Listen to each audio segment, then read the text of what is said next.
I'm Jane. And we're SpielMill. And this is our last video in our top 10s for different decades. At least for the next 6 years.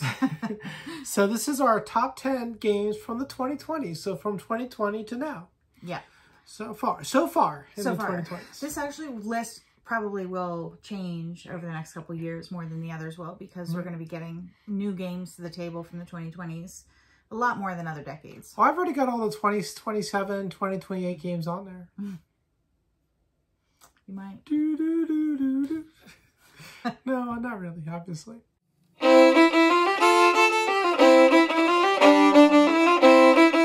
So I do have a few honorable mentions. I assume I you do too. too. Yeah, always. Of course, because a list of 10 is just not enough to say what we want to say.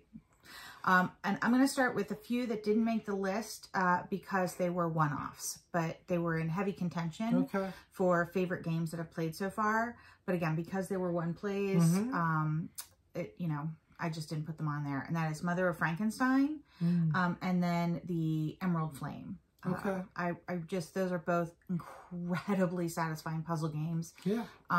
They probably, at least one of them, if not both, would have been in the top 10 or close to it. But I just took them out of contention because they're one-offs and, they're not going to get played again. Yeah, I should say that I had, I eliminated any derivative games from the list. So like Azul Queen's Garden didn't make the list because Azul came out in the 2010s. Yeah, same. I don't know. I just... other examples are Boomerang, Aeon's End, stuff like that. So newer versions of the games. I did the same thing. Although that is my favorite Azul. So I have one exception that did make the list. But it was, you'll see. Okay. And then as far as honorable mentions go, my first honorable mention is a game called Tabanusi Builders of Ur. Love the historical theme. This has great mechanics. This is one of those heavy T games. Really good one. That's interesting because I'm going to flip mine and talk about my second honorable mention, which is like right out of the top, because it was Tawantinsuyu. So it was another one of the T games. We played all the T games, and I really loved that one, but it just didn't quite make my top 10. Right. Oh, and actually one more, which is Tekenu, Obelisk of the Sun, which I think actually probably would be in my top 10, but it's been too long since I've played it. So same issue here. I couldn't put it up there, but I think if we replayed it again, it would bump something out. Yeah. Tawantinsuyu did not make my list. But it could have been, it was on the bubble for honorable mention. Yeah. So my next honorable mention is a game called Dice Miner. Really light, fun dice chucking game. That is actually a great choice. I really love that game. I don't know why I passed it over without even thinking about it, but it definitely wouldn't have made my top 10, but I'm not sure if it would have been on the bubble. Right. My last game I want to mention that's on the bubble is Final Girl. Nice. I've only played it, I think, once or twice with you. We did it. We do it as a co-op. It is a spectacular game. I'm in love with the theme and the series and everything about it, but I don't have enough plays in it to have it actually kind of get into the top 10. So I still had a couple more honorable mentions. I'll just mention them really quickly. The Great Wall. What a great game. This was a fantastic game. Very deep, very complex sort of battle game against foes, but not against the other player. Blood in the Clock Tower.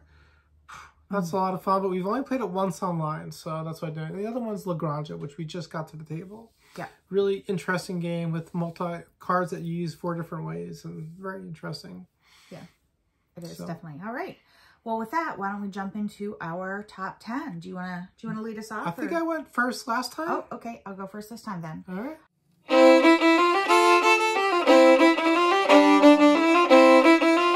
My number 10 is a game that we have played together, but I've played a lot more solo, and that's Hadrian's Wall. Oh, nice. I really, really love this chunky roll and write. First of all, I love the theme, but also it's really heavy. It's a really heavy roll and write, but it still has that roll and write feel. And so it combines like the fact that I do love roll and writes, but a lot of them are too light to really break into that. and the complexity of a more substantial game. So there's so many things you can do with it. Almost every single time I play, when I play solo, which I do a lot on BGA, I try a different tactic. I'm just like, okay, I'm gonna go for this one this time. And there's just like, you can just play around with it so much. I love it. Yeah, it's a good choice. I haven't played that in a while, so it didn't make my list. But mainly because I haven't played it in a while. Yeah, and again, that's when I've soloed a lot, so. Right. So my number 10 is probably my favorite race game. And this one I enjoy, I'm going to admit, largely for the theme, and that's Belgian Beers Race. Oh, yeah. That is true. That is such a great, fun game. First of all, let's see. I got to find my notes. It's based on real breweries. Fantastic. So basically, you're traveling around Belgium, visiting different breweries. You're traveling by bike, by public transit, by car. You're drinking different beers. You're dealing with, you obviously don't want to drink and drive, so you got, perils there. But it's a race game. You're trying to get back to Brussels, I believe, at the end of the game. And, I love, one thing I really love about this game is the map. I just love the map. I love that kind of map that's on this board. And I like traveling it. Yeah. And it doesn't hurt that we actually usually get some of the beers that are on there. And drink that was my next point. Once because they're real breweries, you can get the beers. At least some of them are easy to get. We're here in the States, and so not all of them are easy to get. But you can get a bunch of the beers and drink the beers from the breweries in the game while you play the game. Fantastic. They still my heart. Yeah, I love that. So as an experience, as a thematic game, it is fantastic. And it's probably my favorite race game just because of the theme really lifts it up. Yeah, I think you're right. I think that's fair. It's an Oktoberfest staple for us. Oh, yeah, it is. Absolutely. You'll hear about it again in October. Okay, so that's my number 10, Belgian Beers Race.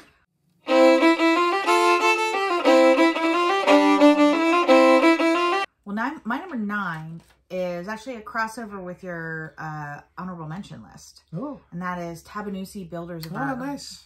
Like you said, it is, it's historic. It's based on a real area, a real kingdom, and the mechanics of the game kind of match the history of the game, or the history of the area. There's like these floodplains that they built on, and you have water gardens and this and all sorts of things. One of the things I really love about this is that there's a really clever action selection mechanism. It's like based on the different colors of dye that you have in your pool, so you're trying to get more dyes of different colors, but then you're giving them up, and yada, yada, yada. Love a clever action selection mechanism. It's got 3D building, so the table presence is spectacular. It's got a bunch of different sections that do different things, and I kind of love that, like the sort of menu of options in a game and different ways to score points. So again, it's not linear. Your game can change dramatically from play to play. I just love that. This is future plays of a couple that have been a while notwithstanding, probably my favorite tea game. Oh, good choice. Yeah, it's a great tea game. So yeah. And for those of you who may not know, the tea games are the Sulkin. There's a bunch of them. You're not going to remember. Takenu. A bunch of, they're mostly heavy Euros. Some of them are drier than others, but yeah. Yeah, I haven't played one that I don't like. Usually based on a historical context. So yeah. All right. So my number 9 is a game that it's not a one-off. It's a 25 off. It's the Advent Calendar from Exit Games. That's actually a really good choice, yeah. And so I'll tell you what, when I was reevaluating how I look at my top 10s in terms of like some of these games, I realized I just love being able to experience this thing every single day for 25 days. It is so fun. It's a little, what it is it's an exit game, which is a puzzle game, but every day is a sort of a mini puzzle. And there's 25 days of puzzles, and then the last day is usually kind of a big close. It's just really fun. It's really fun to do. Yeah, we have so much fun with this. Such a good time. And they come out with one every year. So it's not really a 25 off. They do come out with a new one every year. So you get to explore it. Now, obviously, the story and the puzzles are going to vary from year to year and day to day and how good they are. But that's okay, because a nice light puzzle is just, it's just such an experience. You look forward to it every day. It becomes part of your routine. It's kind of like how people get really into Wordle, you know, like, oh, here's this thing that we do every day. It's not just, if you play just one game of Wordle, who cares, right? But you play it every day, it becomes an experience.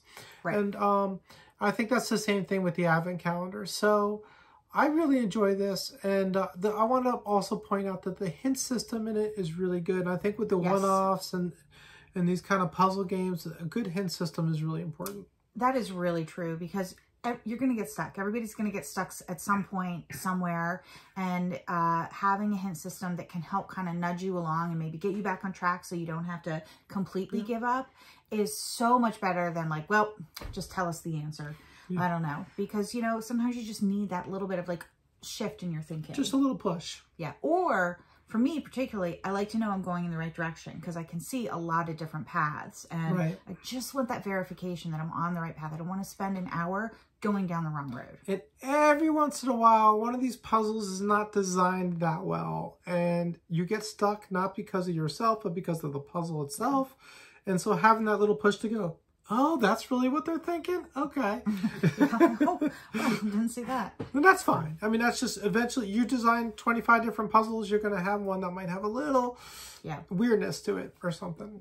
I mean, I love Advent calendars. It's one of my favorite things. I've done it, you know, my whole life.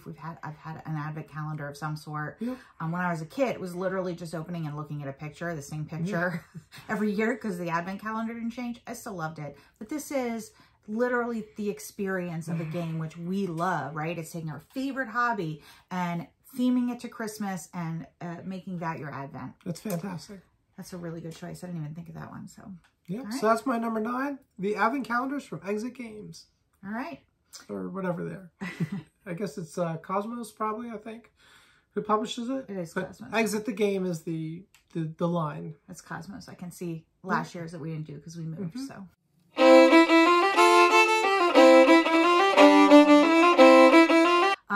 Okay, so my number 8 is one that, again, I've played mostly online. I've played it solo a bunch.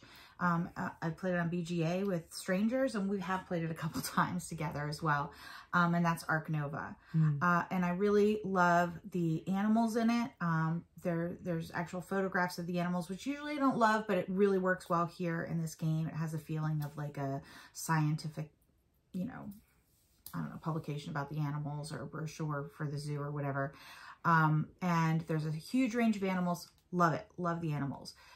The action selection mechanism is really cool too. You've got 5 cards. Each one is a different action. And as they move up, like as you play one, you put it to the back. And then it's kind of worthless for that turn. Then the next turn, it gets a little more powerful. And as they move up, they get more powerful. So if you can wait to do something till it gets to the 5 spot, you know, it's super powerful. And it's that sort of balancing, when am I going to do this? You know, can I wait to do that? I really need that building right now, but, you know, I'm going to lose my cards. Do I do this powerful action, or do I do this less powerful action just because of the timing? Yeah, and it also has the scoring that I like. The Rajas of the Ganges is the first example I can think of it, where the 2 score tracks cross, and when they cross, that's like when that's the game end trigger, and whoever has the most points, you might have 2 points. If you cause it to cross, you know, and you only get, you know, pass it, you might win with 2 points, but you've still had to get, you know, 60 points here and, you know, 62 points there in order to get them to cross. And I think that's a kind of cool mechanism for a game end. So really, really love the game. So that's Ark Nova, my number 8. Okay, good choice. Didn't make my list. I haven't played it nearly as much as you. Yeah. My number 8 is, and I noticed that your list so far is pretty heavy. My list so far is pretty light. My number 8's a roll and write game. Okay. But what I really enjoy, and again, this appealed to me when I was sick because it involves some coloring, and that is Seven Bridges. Oh yeah, really. I really like Seven Bridges. It's really good. This is a really good roll and write game where there's a town. It's based on a town in Europe where there were 7 bridges. And the really interesting thing about this is you're drawing a map out, kind of like a lot of these roll and writes with maps. You know, you're drawing roads on the map and stuff like that. And then you score based on what you pass. So if you pass some trees, you score some trees. If you pass some buildings, you score some buildings. If you go over a bridge, you score a bridge. Also, for every bridge you go over, you get to include a scoring condition. So just because you scored some trees doesn't mean you're going to score your trees. You have to pass bridges, and every bridge you pass, you get to add a different scoring condition to your game. It's very interesting, very thinky, actually, for a roll and write. Yeah. My only complaint about this game is I really want more maps.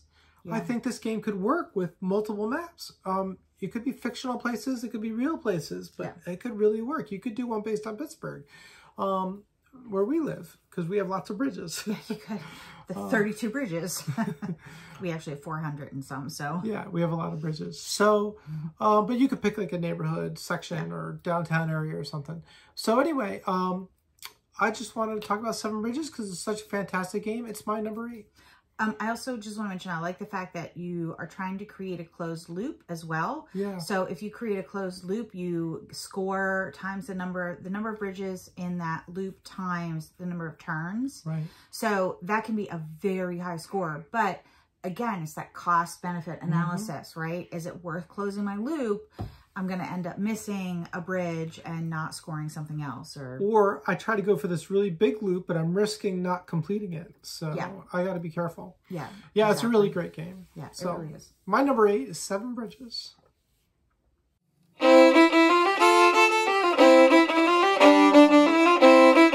Well, my number 7 is also very heavy. I don't think I have a light game on this. Well, I took a new philosophy to all my top 10s because I enjoy some of these later games. And I wasn't appreciating that fully because the experience of a heavy game to me is so sublime that I kind of got lost in the weeds a little bit. Yeah, and I think you're right. And I did not reevaluate, but I think if I did, games like Dice Miner would certainly be contenders because we've played it a ton. I love it. I would sit down and play it anytime. Yeah, it's a really good game. Well, my number 7 is the light, easy breezy game of Lacrimosa. So Lacrimosa is, first of all, I love the theme. It's about classical music, and you just don't see that theme in all that many board games. So I really appreciate a unique theme. But it's a really satisfying game. There's 2 like timelines in it. One you're playing in the present after, is it Mozart has died? I don't even know. Is it Mozart? I think it is Mozart. It is Mozart. After Mozart has died. And then the other you're playing in the timeline where he's still alive. And so you're trying to support him as a living artist and get him to be, you know, more famous and more appreciated so that his, you know, compositions will be worth more in the end. It has again, I love when there's like a clever mechanism that just makes the choices that much more interesting. And so it has a card market, but the card market, of course, it moves. And as it moves, cards become not only cheaper, but at some point you start to get things for taking those cards. Yeah. But oftentimes it's a card, you've passed that up a bunch of times for a reason, right? Do you take it and get all of that sort of loot? What's interesting about the card market too is there's 2 different kinds of cards in it, which is really unheard of. Like, usually have a card market and it has like one type, one type of cards. But like, I mean, I guess there's other games in theory like Clank or something that might have different kinds of cards. But it's really interesting. Well, these are really, I think, very different too. And when I think of like a card market that moves and has 2 different kinds, I think of something like an oh my God, what's it called? Not Relics of Rajlahara. Begins with an R. Lost Ruins of Arnak? Thank you. Lost Ruins of Arnak. I knew there was like a K and an A and an L, where you know, your market is shifting from one type of card to another, but there's still two different cards, right. And two different sections. But these, it could be anywhere, and you pay for them differently, you use them differently. Just really clever. And again, it's super chunky, but also super thematic, and I really love this game, Lacrimosa. Good choice, good choice. It's a really good game. Didn't make my list. Maybe should have. I didn't remember it well enough. Sometimes I don't remember games as well as I should. My number 7, though, was just mentioned. I didn't love it at first, but I really grew on me. That's Lost Ruins of Arnak. Now, this is a more of a midweight game, and I have just really enjoyed playing this. Yeah. And I've played it more online at this point, but I've enjoyed it in person too, and I really can't wait to get the Leaders expansion to the table. So we gotta get this out there soon. But I say that about everything. I would play every single one of these games right now. So just keep that in mind. Yeah, Lost Ruins of Arnak is great. I think the only thing about it is I do think it is weighted a bit towards the research track strategy. But I think there are enough strategies there that keep it really interesting. You have the research track strategy of really pushing up on that. You've got the 2 different types of cards that you can go in on and try to like go heavy on one or the other or both. And you have the visiting the sites. And then when you visit the sites, you get rewards, but then you also can decide whether or not it's worth it to defeat the monster that protects the site. So you have different strategies that can be exercised in different ways. And of course, you're deck building. So the deck building is a lighter part of the game. Yeah. So, but I've found different ways to make it work, even though it is a light part of the game. So I find it very interesting. Yeah, yeah. So for me, the theme, I always, you know, even though there's some problematic aspects to the theme in reality of archaeology. Yeah, very. I've always enjoyed this since, you know, the Indiana Jones. Yeah, we grew up before we realized that it was horrible to steal artifacts from other countries. Exactly. So, yeah, but in this case, it's a fictional place, which helps and all that stuff. So, anyway, Lost Ruins of Arnak is my number 7 for the top 10 2020s. All right, great.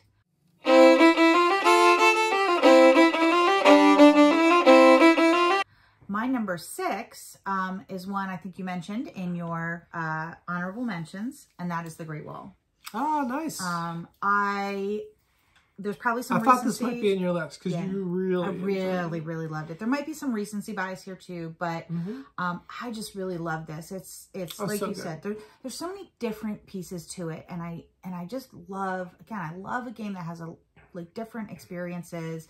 You can sort of go a different strategy each game. One of the things I really love about this game is that there's actually positive player interaction. And I mean, you could probably turn some of it a little bit cutthroat, but you don't have to make it work. It can also be a positive player interaction where you need a certain number of people at a site or at a location for that location to pay out. And so you can kind of like, sometimes we'll be like, are you going to go there? I kind of want to go there, and we'll like cooperate, even though it's a competitive game. Like, like I really need that resource. I'll go there if you're going to go there too. I love that. I really love positive player interaction. I just wish more designers would do that instead of negative. But it also has like the monster battling part to it, which I enjoy. It's resource collection. There's cards, so you can build an engine, and the table presence. Oh, so good. It's so good. It's historic. It's about building the Great Wall. You are, in fact, building sections of the Great Wall. And I love the fact that you're building sections of the Great Wall to keep out, like, invading armies or monsters or whatever it is. Because, again, that's why the Great Wall was built. So this game is just spectacular. Love this game so much. This is definitely going to be in my top 100. It's going to be high in my top 100, but it is the number 6 on my top 10 of the 2020s. Nice. Good choice. I really enjoyed the Great Wall. Yeah, I don't know. Just honorable mention, so it was close. I mean, oh, it's only number 10 or 11. You hate it. Well, my number 6 is a crossover with one of your honorable mentions. And it is a one-off, but I actually kind of pictured it as a stand-in for all of the games from Post Curious, and that's Emerald Flame. Yeah. Post Curious, I think, makes the best puzzle games that I've played. Unbelievably good. So Emerald Flame is fantastic. And everything we've gotten in this line, Adrift, we've also played, has been fantastic. Now, Adrift's a lighter version of the game. Emerald Flame was a heavier, deeper version. It was the best. It was the best. It was very deep. It was very tactile. Like, you had a lot of things where you had to actually literally lay things, string on top of maps. And, oh, I shouldn't say too much. I will not say more than that. But it was good. It was so good. But you're doing tactile things on top of whatever papers and stuff. You're not just like... We should do a top 10 one-offs. Yeah, that's a good idea. This is spoiler alert. This is probably my top one, but yeah. Yeah, so we'll wait a little time before we do it, and then they won't remember. We have a few more to play here, so we can play a few more, and then we can do our top 10. So, but yeah, I've really enjoyed Adrift. I really enjoyed Emerald Flame. We have the Morrison Game Factory, which we just got. We have Threads of Fate, which we haven't played yet. So very excited for those for the same reasons. But I really, if you haven't tried them and you like puzzle games, check out Post Curious 100%. And the games they produce. Go order it right now. And All Play is helping distribute some of them. So yeah. All right. All right. That's my number 6, Emerald Flame.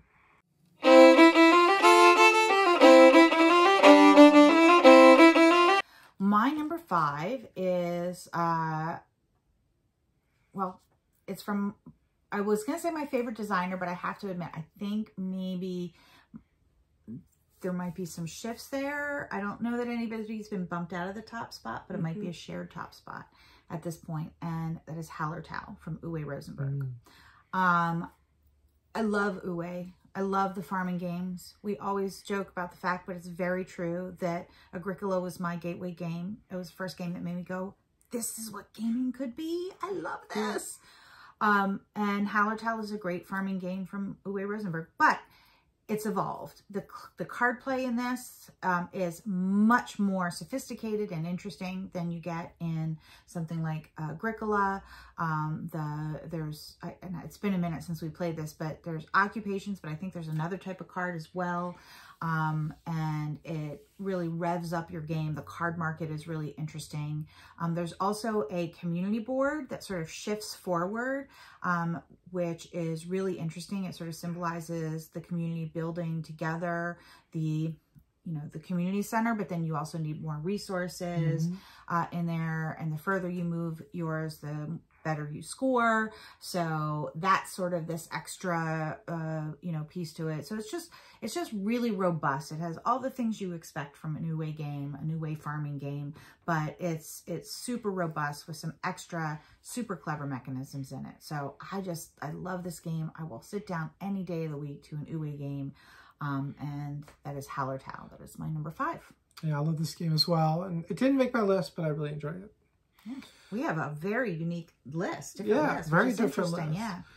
My number 5 is kind of very similar reasons to my number 9, I believe it was. And that is the quest calendar. I really love what game designers are doing and coming up with different ways to make games. And this takes a page-a-day tear-off calendar and makes it into an RPG game. It's amazing. That you play every day of the year, except it's there's one page per the weekend. So it's like 320 days or something of the year. I mean, that's plenty. and on the weekend, we're playing other games a lot. So that works fine for me because I don't do that much on the weekend. In fact, I did this weekend's page on Friday because I was like, I'm going to be busy on Saturday, Sunday playing games. So, but I love, there is something really special about every single day being like, oh, it's time to do the calendar. And pulling it up and looking at my character sheet and seeing what I can do and rolling for my skill tests and whatever. And, sometimes it's only 2 minutes. Sometimes it's 5 minutes. Occasionally it's 7-8 minutes. Never longer than that. So it's not a lot of time. It's not a super immersive experience, but it is such an extended experience. You get to do it 300 plus times.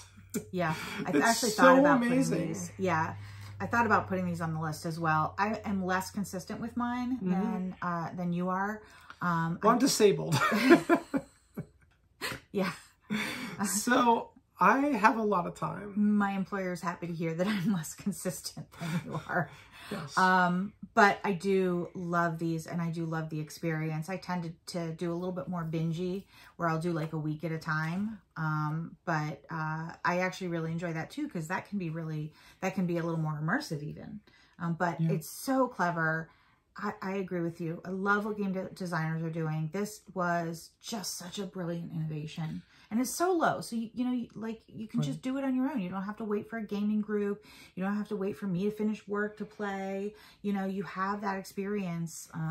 But you can even do it like you're working your job and you need a 5-minute break. I mean, everyone takes 5-minute breaks. You got to take a 5-minute break here and there. You could do the calendar and you get your gaming fix. Yep. And I wrote in my notes that it's not an immersive experience if you do it daily because, you know, obviously it's brief, but it's a persistent experience. And that's something to be said for that. Yeah. We moved at the end of last year and we were unpacking, and I have not started my quest calendar for this year. I'm very ashamed of that. But I actually just got it out and I took it into my desk, and I'm going to actually do just that. It's just a 5-minute break in the middle of the day when I need a little bit of dopamine or I just need to step away and reset my brain. My quest calendar is now at my desk, so I can do it and Perfect. Catch up. Yeah, it's such a great idea. And to make a good game out of it that's enjoyable, I think, is not as easy as it seems. Yeah. So, and you have to write a story that always moves forward, but you still feel like you're doing these tests that give you rewards and stuff like that. And yeah. It makes sense. So yeah, it really does. Okay. All right. So that's my number 5, the quest calendar. And there's a different one every year. So this is another one we've done it 4 years in a row now. So that's like 1,200 days of experience. That's fantastic. Yeah, it really is. What a bargain. Really? And actually there's PDFs available online. So if you missed out on it this year, you could actually still get it at a very reasonable price. Do the print and play. And do the print and play. I did that one year. We did that one year because we missed the first year, and so we did the print and play version of it. Yeah, and we had I don't think we missed it. I think we did it halfway, and then a bunch of stuff happened and we couldn't finish. And so I started it over, and I used the PDF that way. I see. And I used it on my iPad. You can use it on your computer. And I never print. I just printed out like my character sheet. Yeah. And then the rest of it I didn't have to print. So you don't have to print 365 days of stuff. Right. You can just pull it up on your computer, do it, roll your dice. You need dice, obviously. Like D&D dice. You know, die 20 is the most common. But yeah, if you're watching this, I suspect you have a D20 sitting around somewhere. And, you know, whatever, a D12 for your damage that you do when you attack and stuff like that. So, the usual stuff. Great choice. All right.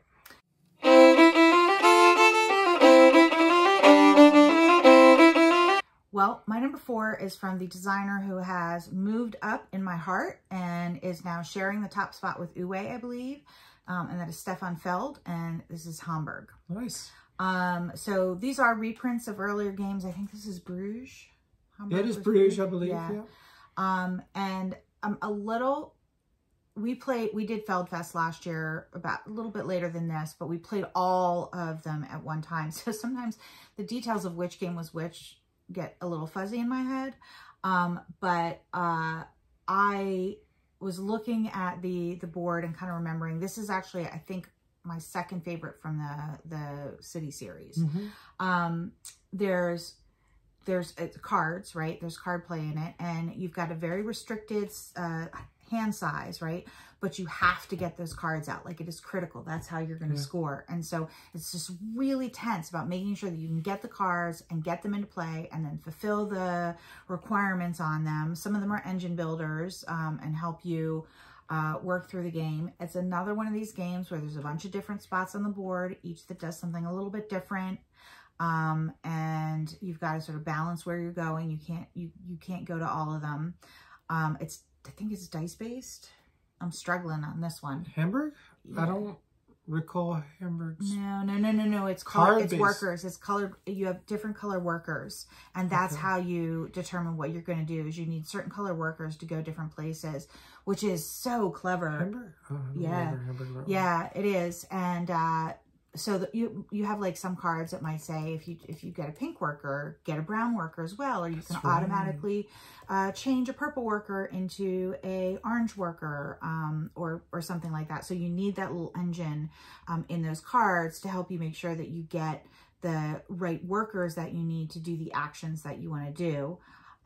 There's a harbor mechanism that is, which I can't remember why I love the harbor mechanism, but it was just really, really satisfying to do the harbor mechanism. I'm looking at pictures. So if I'm not looking at you, I'm looking at pictures. Trying to remember it all. I remember the statues moving up on the tracks. You have the ships that come to port and that give you little bonuses. Yeah, this was a really good one. This is a good one. So good. Oh, I really love this. And we've played a lot of the city. I'm looking up at the city collection right now. We've played a lot of the city collection through, and they're all amazing. There was only one that didn't hit with us, but they're all really good. But I really think, and that was a good game. This is second. This is my second favorite. In a spoiler, super. Some of them aren't from the 2020s, dear. All of the city collection are they?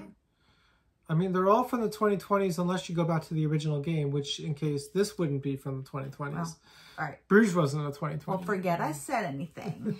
You may or may not see another one, but I really love this. It's one of my top favorites of the city collection. Oh, it's fine. You can spoil it. From Stefan Feld, who, God bless him, has moved up there next to Uwe. Yeah, this is a nice, the card play with the different color workers, I now remember, and that's really was super cool. Yeah. Yeah. All right. All right. So my number 4, this is almost a crossover because it's also from Stefan Feld City Collection, but it's Amsterdam. Okay, that was, for some reason I didn't see that on my list, but it would not have beat out Hamburg anyway. Okay. Yeah, you always liked Hamburg more, and I always liked Amsterdam more. And Amsterdam it's got, first of all, this is based on Macau, which was an earlier publication. So this is the exception to my no derivative rule. Right. And same. It's because we never played the original. So I can't compare the original to anything. I can't say Macau is one of my number 4 games because I never played it. Yeah. So I played this game, which is based on Macau. And as I understand, there are changes, though. So, and this was so good. Oh, it was so good. So my favorite thing about this game was the action selection system. Okay, so first off, you draft dice. And based on the dice you draft, based on the color of the die and the number on the die, you get cubes in that color. And you add those cubes to a wheel. And in that wheel, if you get 3 cubes, you have to put it to the 3 spot. But that wheel moves only once per turn. So only the 1 spot will be available for the next round. And those cubes are what you use for actions. So early in the game, you're drafting and putting them in your cube wheel. But if you get a 3, you're not going to see that for 3 rounds. So you have to put that in the 3 slot. Now you get 3 actions out of it instead of 1, but you're not going to see it for 3 rounds. And the same thing with a 5 or 6, you're not going to see for 5 or 6 rounds. It's the best when you get a 5 or 6 in there. If that comes around, it's like bang. Boom, all of a sudden you can do all this stuff. So it starts out kind of slow. You only could do a few actions. But then as the game goes and builds, you can do, like, because you've drafted a bunch of 3s, and these were, maybe in one round you draft a bunch of 4s. The next round you draft a bunch of 3s. And all of a sudden you have this round that has like 12 cubes. But the other rounds are a little light. So you have to figure out how to balance that. And it's so clever and it's so interesting how that works. And then in Amsterdam, you have all these different ways to score. You have a river track going through the town. It's got a little pick up and deliver game going on in the harbor. It's got card play that gives you different points and abilities. It's got so much going on. Plus you're building your town out, right? With you have an area control-ish kind of game going on in town. There's a little bonus track with a little Stefan Feld tracker in the corner. There's a lot going on, and it's really fun. So this is a heavy game for sure, a heavier game, I'd say. Heavy midweight or lighter heavy game, I'd say, in that area. Yeah, it's a 3.45 on BGA, so that's pretty heavy. That's heavy. I don't know why this isn't on my list. I'm just going to slot this in somewhere. It's just holding a spot with something. That's all right. It's on my list. So You're right. That wheel with the cubes is so fascinating. Good. It's so interesting. And it's just, it's exciting. So yeah, my number 4 is this fantastic city collection game from Stefan Feld, Amsterdam. All right.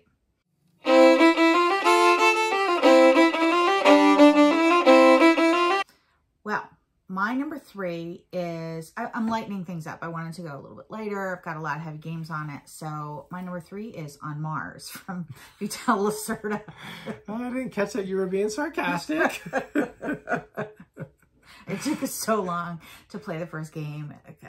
Like multiple days of trying. Because I have this illness and it causes me cognitive issues sometimes. And I just really struggled. Yeah. To grasp this one. Yeah. I mean, it's a brain burner, but I love it. I love it. Like, I think I want to play Lisboa again, but I felt like when we played Lisboa, it was just a little bit out of reach for me. It was just, I couldn't quite wrap my head around it. It wasn't too complex because I really love a complex game. But it would take me multiple plays to get there.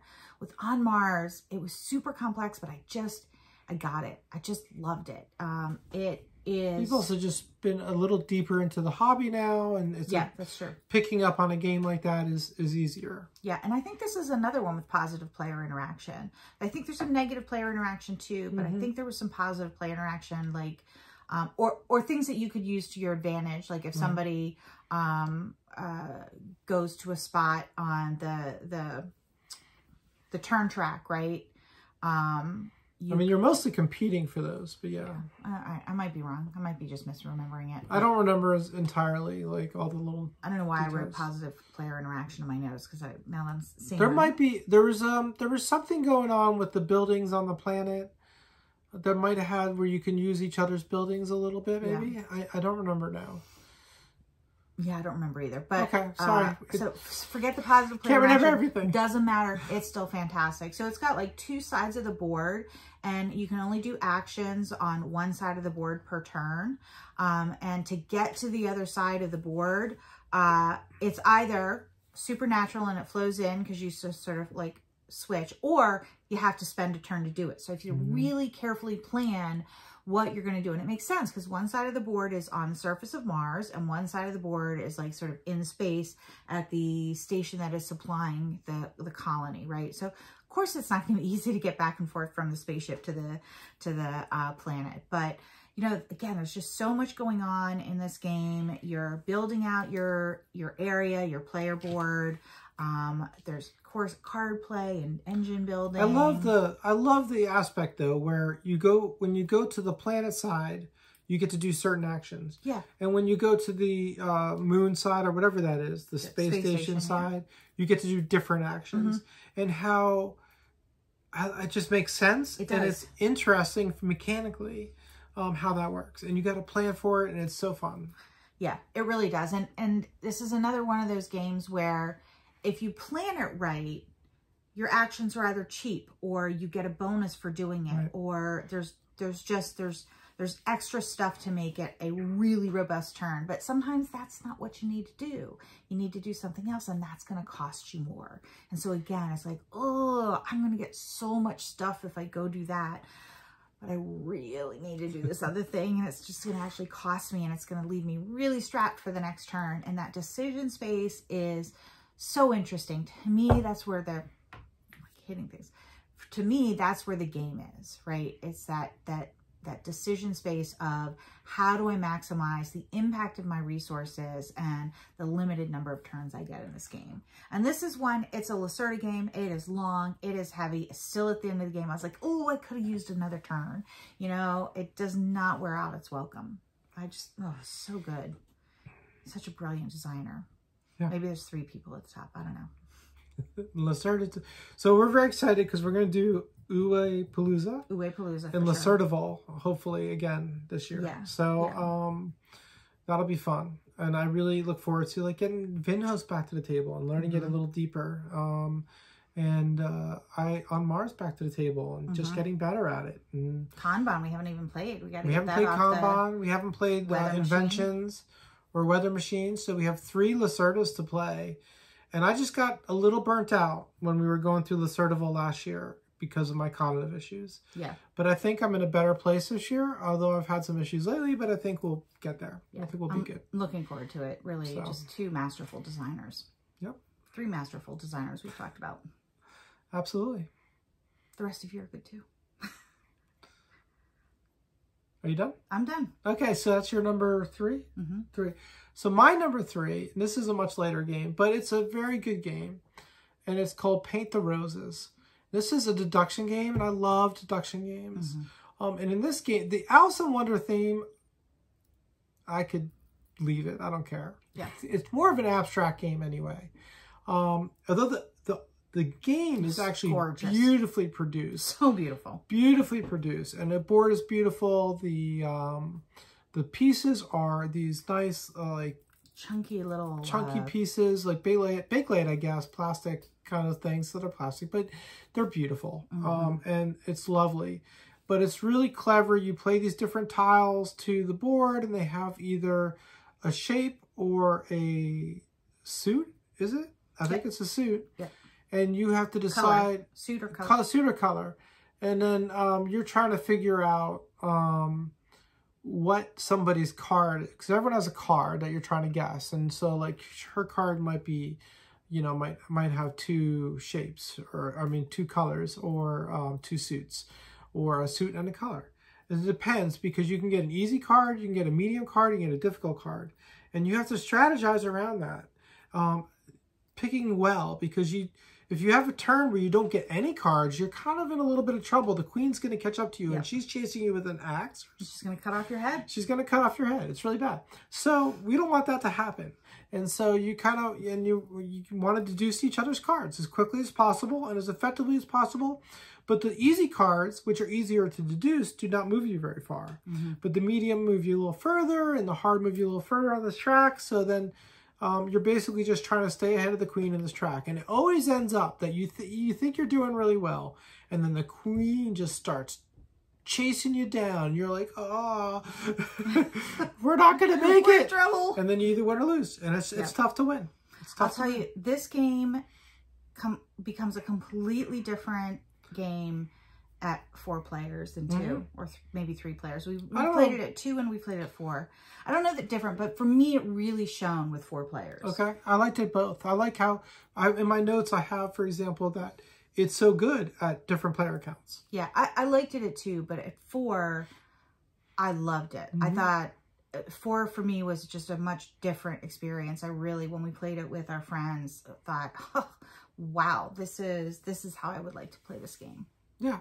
So really, I liked it a lot too. So take it for you as you will. But that was my number 3, is a nice deduction game called Paint the Roses. All right.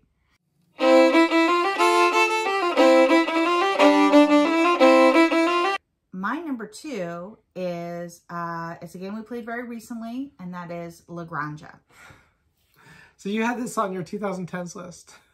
So this happens because La Granja was published in 2014, but was redone in 2024. I think I did this the last time too. Not the last time, the 2000s list. Yeah. You did it with Pitch Car. Okay. Well, I really love La Granja. I mean, it's so good. Every time we play it, it's worth talking about. So yeah, every time we play it, I just think, I love this game so much. I love the multiple use cards that you can put in, 4 different places on your cards, and they do something different for you in each place. They can be an engine builder, they can be a income generator, they can give you special powers, or it can be like a market card. And I also love that, you're creating, you're either growing crops or making, not luxury goods, but making things out of those crops, like wine or food or whatever. And then you're taking them to different markets in town, but that the various markets open up differently. So they're not all, it's not going to be the same market open at the start of the game for each one. And so there's so much room in there for a different experience. The craft buildings. Yeah, the craft buildings. And what makes it relevant here is that the modules are part of the 2020, and there's a lot of different modules that just make the gameplay even more interesting. Yeah, I actually had this on my list, and I remembered at the last minute that it was not a 2020s game. Although technically for me, it's the modules that made it good enough to be on my list. Because I really liked the buildings module in particular. Yeah, I mean, I'm fine without the modules. Like, just straight up Lagrange is good enough for me. I love it so much. But the modules, I think, made it much better for you, and I thought were great and interesting. And since I've, like, now said this game twice, I'll mention that I forgot Amsterdam. Amsterdam probably would have been in my top 10 as well, so take it as you will. Making these lists is more of an art than a science. I've had a very, very busy and very stressful few weeks, so I didn't phone it in. I worked on these, but my brain just... It's just, that's just how it goes. I mean, like I said, it almost was on my list. And then technically I could have debatably kept it because it is the modules that makes it special for me. Yeah. Like, I mean, I love the base gameplay, but the modules take it to that level of, oh my God, I love this game. You know, like, you know, the way you want it to be for a number 2 or whatever. So yeah, makes sense. All right. All right. So what's your number 2? My number 2 is a crossover with your honorable mention list. And that is a solo game called Final Girl. I thought this might be. I love Final Girl. It's so thematic. It is just so thematic. I love a game that's super thematic. And I love that we play it both ways. I've enjoyed it solo, but I've also enjoyed it playing it. But we sort of made up our own rules to play it cooperatively. Yeah. And it's really just 1 or 2 little tweaks. Yeah. And they weren't even major, and we played it cooperatively together. Now, getting more people involved. I wish there was, maybe there is somewhere, an official 2-player variant. That would be nice to have so that, you know, we could follow the official variant, but it doesn't matter. Like, we enjoy playing it the way we play it. Yeah. So, in this game, you're playing the final girl in a horror film, the one who survives, or hopefully survives.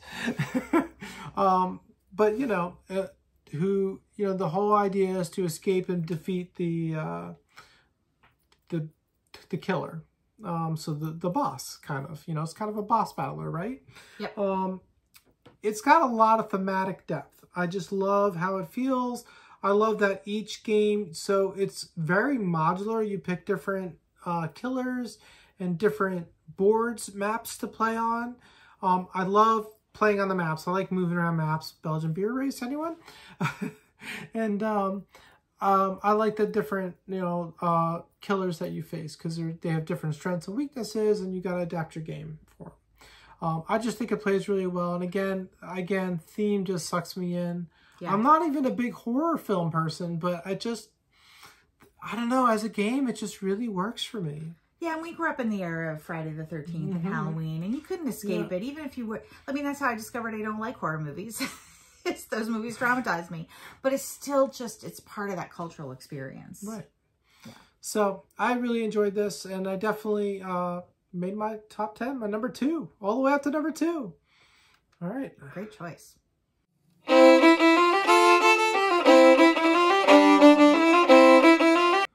Number 1, how exciting. We might have a crossover. I suspect we have a crossover because I haven't heard you mention this, and I know you love it as much as I did.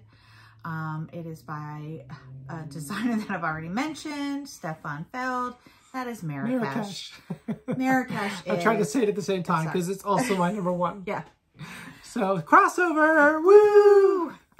What a glorious game this is. Oh my goodness. Cube Tower! Yeah, exactly. Cube Tower. It is so amazing. Amazing.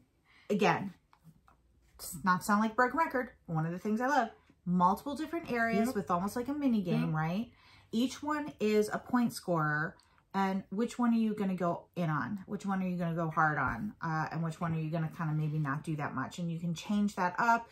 You can try to sort of like do a couple. There's a lot of different strategies. They're all on your player board. And you're this beautiful, gigantic, double-layer player board. And I just love that most of the mechanisms, these little mini games, are all over your player board. It's like you have your own little kingdom over here. Yeah, you do. You do. And then the cube tower mechanism that you mentioned is actually your cylinders, right? And you've got these cylinders that are your action discs, right? So each color is going to correspond to a different part of the board.